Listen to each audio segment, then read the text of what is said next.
스토리의 평가는 코바야시 야스코 특유의 참신하면서도 치밀하고 시리어스한 각본의 특징이 본작의 리얼함과 실험작스런 성격과 시너지를 일으켜 평이 매우 좋다. 특히 작품 중간중간에 벌어진 메사이어와의 결전들이 하이텐션에 끌어오르는 전개라는 평이 많았고, 일각에서는 우스갯소리로 최종화가 무려 3개나 있는 전대라고, 무엇보다 가끔 코여사에게 언급되는 문제점으로 스토리에만 치중해 특정 캐릭터의 비중이나 캐릭터성을 너무 죽인다가 언급되기도 하는데, 본작에선 전대원은 물론이고 서포터나 지휘관들까지 나름 캐릭터 각각에 대한 비중과 조명을 부각시키려는 노력이 보였고, 그뿐만 아니라 아예 악역 쪽에서도 매력적이고 인상적인 여간부와 전대물 사상 최강의 간부 아니냐고 불릴 정도의 캐릭터를 탄생시키기까지 했다. 현재까지 슈퍼전대 시리즈에서 본편 최종 보스, 극장판 최종 보스, vs 시리즈 최종 보스 트리플 크라운을 기록한 캐릭터는 엔터가 유일하다. 문제는 이 때문에 주인공 일행들의 캐릭터성이나 비중도 절대 낮지 않고, 오히려 프로 정신이 너무 강해서 엄격한 독설가, 사람 좋은 아재 취급받다 가끔 나쁜 남자 기믹으로 폭주하는 형, 팀의 막내에 살짝 멍청하고 급하지만 귀여운 히로인, 장난 좋아하는 철부지 어른 같지만 실은 섬세함과 고뇌를 품고 있고, 마지막에 비장한 감동을 보여주는 신캐릭터, 간지나는 디자인과 연기로 멋진 캐릭터인 줄 알았더니 진지하게 마이페이스인 웃긴 로봇 등 하나 같이 참신하거나 강렬하고 매력적이라 다른데 내놓았으면 꿀리지 않을 만한 캐릭터들이었는데도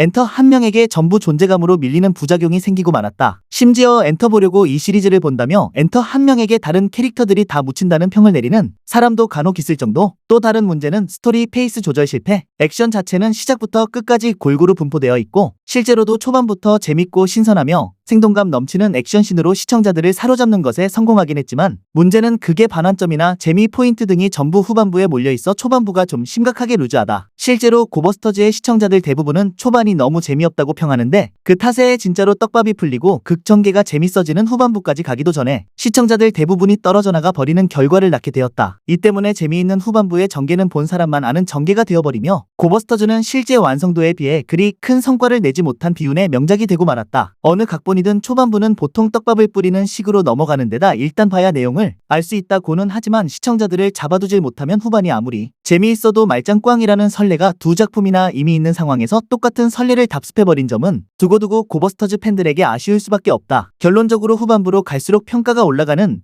초반은 다소 미약하지만 후반이 매우 강대한 작품이다. 요약하면 2010년대의 미래전대 타임레인저라고 불러도 될 만큼 상업적인 측면에서 실패했다는 평을 받고 있다. 당초엔 상반기 60억엔, 통기 110억엔을 예상하고 있었지만 상반기 종료 시 수익이 49억엔으로 목표를 밑돌았고, 통기 수익도 95억엔 정도로 예상되기 때문, 이는 전작 해적전대 고카이저의 130억엔에서 35억엔 정도 하락된 수입이다. 수권전대 게키레인저의 수익보다는 좋은 편이나 전전작인 천장전대 고세이저보다는 3억엔 정도 살짝 높은 수준이다. 4분기 수입은 게키레인저 13억엔, 고세이저 10억엔, 고버스터즈 16억엔. 그러나 실제로는 2012년 슈퍼전대의 총 수익은 96억엔이지만 고버스터즈와 레전드 전대를 포함하여 합친 수익이기 때문에 실질적으로 고버스터즈만 두고 봤을 때 추정 수익은 70억엔대로 게키레인저와 엇비슷한 수준으로 추정된다. 한마디로 망했어요. 업계 측에서도 고버스터즈 쪽의 관련 상품 전개가 좋지 않은 것도 이 때문인 듯한데, 이렇게 된 이유를 설명해보자면 아무라기 짝이 없는 극 내용도 문제였지만 그것보다는 완구의 품질 문제가 직접적으로 치명타를 입혔다. 극 중에서 나오는 합체 로봇들이 일단 팔다리를 구성하는 메카닉들을 전부 산산조각 낸 다음 합체 시의 부품 형태로 재조립 및 변형해서 코어 로봇을 중심으로 재결합하는 형태였는데, 주로 어린이들이 갖고 논다는 것을 개발팀이 망각했는지 과정이 난해한 걸로 모자라서 합체 도중에 일부 부품이 제대로 고정되지 않거나 분해 조립 과정에서 파손이 발생하기 쉬운 구조였던 것. 특히 GT 고릴라가 가장 심각했는데, 리뷰어 오타파가 지적하듯 조인트 두 개를 대각선으로 결합하는 형태여서 주의하지 않으면 파손되기 딱 좋은 구조로 되어 있는데다 조인트 내구도 자체도 꽤 약해서 파손 사례가 잦았다. 이로 인해서 중고시장에 올라오는 DX 메카 제품들의 매물을 자세히 보면은 10중 8구는 조인트 연결 부분에 한두 개는 부러져 있음을 알 수가 있다. 시청률은 평균 4.0%로 전작의 평균 5.0%에 비해 낮아져서 시리즈 최저 시청률을 경신했다. 그 전까지의 최저 시청률은 초력전대 오레인저의 4.5%, 고버스터즈의 등장에 맞추어 해적전대 고카이저의 변신 아이템인 모바일 엣지에 고버스터즈를 포함한 신규 음성 68종의 슈퍼전대 조사 모드를 추가하여 리뉴얼한 레전드 모바일 엣지가 발매되었다. 그런데 충격적인 소식이 나왔는데, 2015년에 나오는 파워레인저의 신작 제목이 파워레인저 다이노차지로 밝혀졌다. 이름으로 봐선 리메이크할 작품이 고버스터즈가 아닌 수전전대 큐리저로 추정되었는데, 반다이 아메리카의 인터뷰에 따르면 고버스터즈가 일본에서 흥행에 저조한 관계로 바로 건너뛰어서 이제부터 큐류저로 간다라고 공식적으로 발언함으로써 사실이 되었다. 지금까지의 슈퍼전대 시리즈가 꾸준히 파워레인저로 리메이크되었던 전통을 깬 1등 공신이 되고 말았다. 사실 고버스터즈도 파워레인저 에너지 체이서라는 이름으로 파워레인저로 제작될 것이라 사반이 말했고 실제 포스터도 공개되었으나 제작 발표일자 및 포스터 공개일자는 4월 1일. 그 대신 다이노차즈의 일부 고버스터즈에 설정을 넣겠다고 했는데 바로 에네트론에 해당되는 에너지 쟁탈전을 다룰 것이라고 밝힌 것. 그러다가 2018년 완구 제작권이 반다이 아메리카에서 해즈브로로 넘어간 뒤로 파워레인저스 비스트 모퍼스라는 제목으로 리메이크가 확정되었다. 15, 16화를 묶어서 약간의 추가 장면을 넣은 디렉터즈 컷이 RISING NEWHERO라는 이름으로 따로 BD와 DVD로 발매되었다. 2012년 1월 9일